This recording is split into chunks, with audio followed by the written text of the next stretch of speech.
یزید پلید، اس نے عامر بن زبیر کو مدینے کا گورنر بنایا، اپنا چیف آفیسر مقرر کیا۔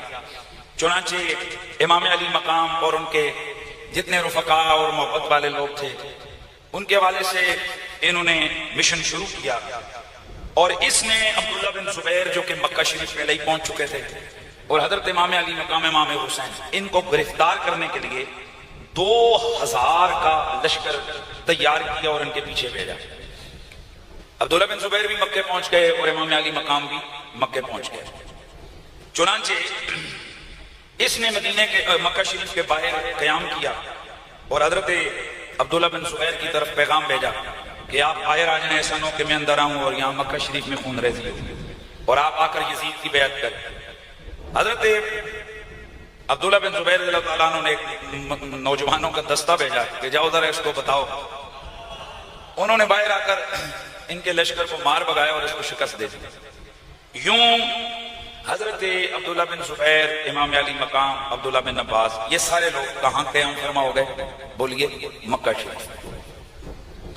ادھر حضرت معاویہ کے انتقال کی خبر جب اہل کوفہ کو پہنچی تو انہوں نے، چونکہ ظلم و جبر ان کے گورنر تو کرتے ہی تھے، پھر یزید آیا تو انہوں نے امام علی مقام امام حسین کا بھی پتہ کروایا کہ انہوں نے بھی بیعت سے انکار کر دیا ہے، اور حضرت عبداللہ بن زبیر رضی اللہ تعالیٰ عنہ انہوں نے بھی بیعت سے انکار کر دیا۔ تو اہل کوفہ نے ایک بڑا جرگہ بلایا، اور یہ جرگہ تھا حضرت سلیمان بن سرد الخزائی رضی اللہ تعالیٰ عنہ کے گھر میں، جہاں پر یہ فیصلہ کیا گیا کہ جناب ہم بھی اس پلید لعین کی بیعت نہیں کریں گے، اور وہ جو ظلمن اور جبرن تلوار کے طور پر ہم سے بیعت لی گئی ہے ہم اس کو توڑیں گے، اور ہم اس یزید پلید کو کسی صورت میں بھی حاکم اور خلیفہ نہیں مانیں گے۔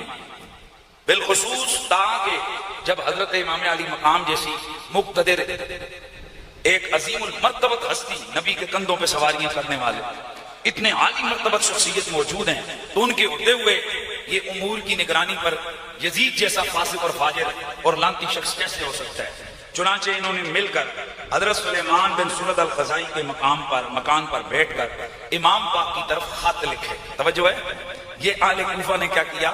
خط لکھے جن میں لکھا گیا کہ ہم اس پلید لعین کی بیعت نہیں کریں گے، اور ہم آپ کو آوازہ لگاتے ہیں کہ آپ اپنے دین اور نانا جان کے دین کی سربلندی کے لیے آپ میدان کارزار میں نکلیں اور آپ ہماری قیادت کریں۔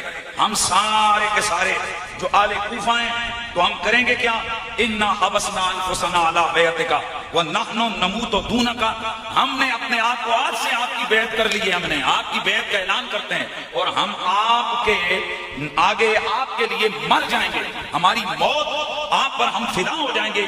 لیکن یاد رکھیں کہ اگر آپ نے ہماری دعوت پہ لبیک نہ کہا اور ہم نے ایسے فاسق اور فاجر کی پھر بیعت کر لی تو اس کی ساری ذمہ داری اے امام آپ کی ہوگی۔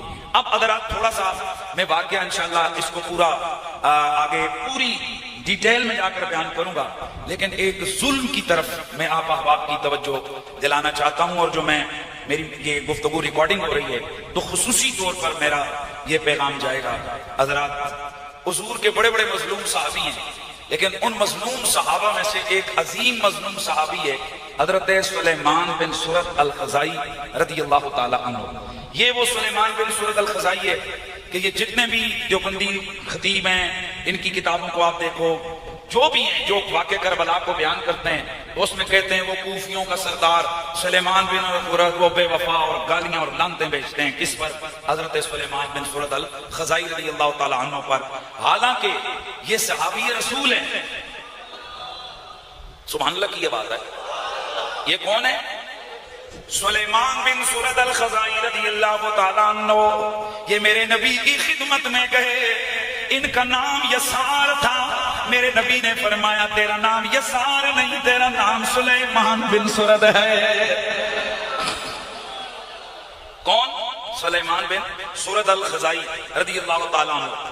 الاستیاف فی معرفت الاصحاب تقریب التہذیب میں ہے کہ یہ صحابی رسول ہیں، اور صرف صحابی نہیں ہیں، صاحب روایت صحابی ہیں، نبی کی حدیثیں بھی بیان کرتے ہیں۔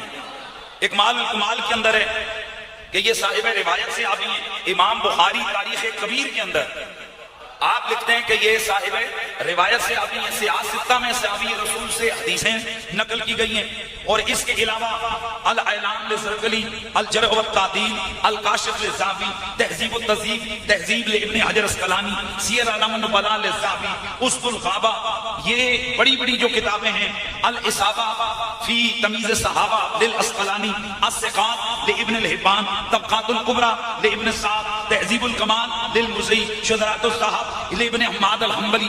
اسی طرح بڑے بڑے علماء کاملین اہل سنت اس بات پر متفق ہیں. بلکہ صاحب اسد الغابہ لکھتے ہیں وَكَانَ خَيْرًا فَاضِلًا لَهُ دِينٌ وَعِبَادَةٌ، یہ صحابی رسول ہیں، بڑے عالم تھے، فاضل تھے، متقی تھے، متدین یعنی دیندار شخص تھے، رسول خدا کے ساتھ رہے اور حضور کے وصال کے بعد کوفہ میں چلے گئے، اور پھر جب مولا علی نے جنگ صفین لڑی وہاں ان کے ساتھی تھے، جنگ جمل میں بھی ان کے ساتھی تھے.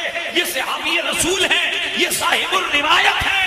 اے مسلمانوں، کیا اس سلیمان بن سرد الخزاعی کا یہ جرم ہے کہ وہ مولا علی کے پرچم تلے لڑتا رہا؟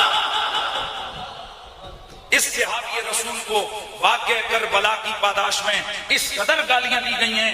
آپ اٹھائیں کتابیں، آج اپنے پاس یہ نام لکھ کے لے جاؤ، سلیمان بن سرد الخزاعی. پھر ان مولویوں کی تقریریں سنو، نام دے دے کر اس صحابی پر وہ لعنتیں بیچتے ہیں.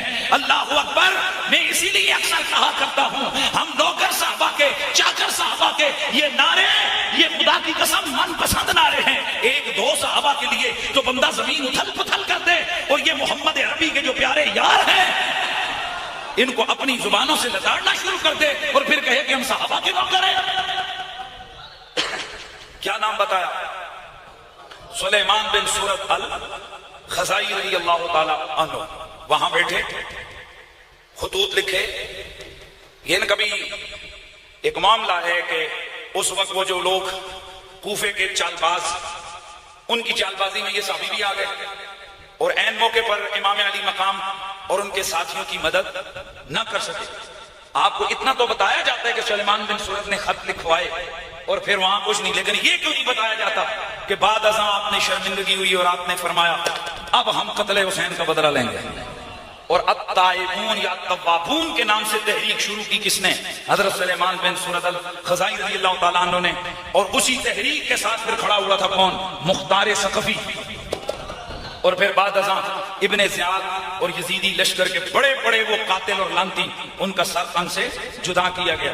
تو بہرحال اگر انہوں نے خط لکھے اور امام پاک کو بلایا اور کسی وجہ سے وہاں ساتھ کھڑے نہیں بھی ہو سکے تو کیا ہمیں اس بات کی اجازت مل سکتی ہے کہ ہمیں صحابی کے لعنتیں بھیجے؟ اگر اتنی سی بات پہ اگر کوئی لعنتیں بھیجے تو پھر کیا جن صحابہ کے مابین جنگوں میں ہزاروں صحابہ آپس میں شہید ہو گئے وہاں پھر کیوں کہا جاتا ہے زبان سے لفظ نہ نکالو؟ اور ہے بھی یہی ہے کہ وہ صحابہ کے اپنے معاملات ہیں، ہم ان کے معاملے میں اپنی زبانوں کو خراب نہیں کر سکتے. اسی طرح واقع کربلا کے اس کوفیوں کی بے وفائی کے اس جرم کے پیچھے یہ صحابی اور کئی اور صحابہ ہیں جن کو گالیاں بکی جاتی ہیں. ہم کہتے ہیں حضور کے سارے صحابہ رضی اللہ تعالی عنہ. تو میں بات کر رہا تھا کہ حضرت امام پاک کو کتنے خط لکھے گئے؟ 3 دفعہ. فرسٹ آف آل کچھ قافلے بھی آئے، خط لے کر خود آئے. پھر قاصدوں کے ذریعے سے 150 خطوط لکھے. کس نے؟ کوفے والے. کس کو؟ امام علی مقام کو کہ آپ آئیں اور ہماری قیادت کریں.